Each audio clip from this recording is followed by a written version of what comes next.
In today's video, I want to talk about originality and kind of creating your own style. So I have a few tips that could help you if you're struggling to create something all on your own.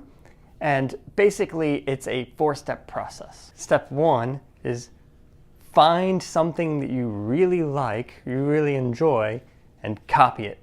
Just straight copy it as best you can. Try to replicate every aspect of it as best as you can. So what this does is it actually gets you in the mindset of the original creator of that piece and makes you think what it took to actually make it happen, which is kind of important when you're trying to think of something new and different to do. So step 2 is to think about all of the changes or things that you would have done differently if this piece was your original piece, and then implement those into the overall piece. So what I mean here is, for example, let's say a story takes place in a particular city that you are not very familiar with, and you feel like if you were the one who was writing this piece, then it would take place in maybe the city that you are born in, raised in, or whatever, and go from there.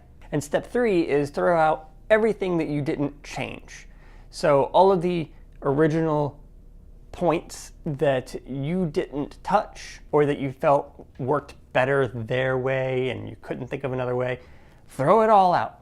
All that stuff goes away. And what you're left with is an original piece. It's totally incomplete and has gaps in it all over the place. And step 4 is fill in the dots. Step 4 is connect the dots.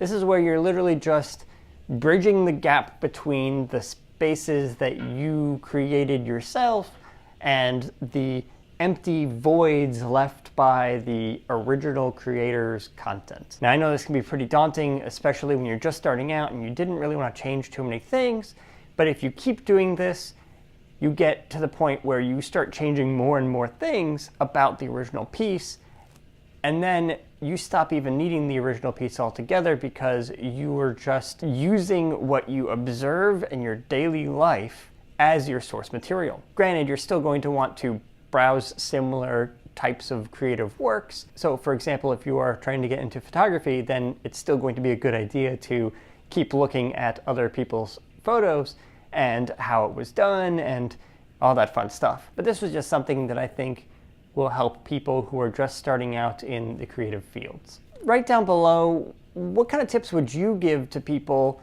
who are just starting out in the creative fields to kind of get their creative juices flowing and kind of finding their own style? I found it interesting.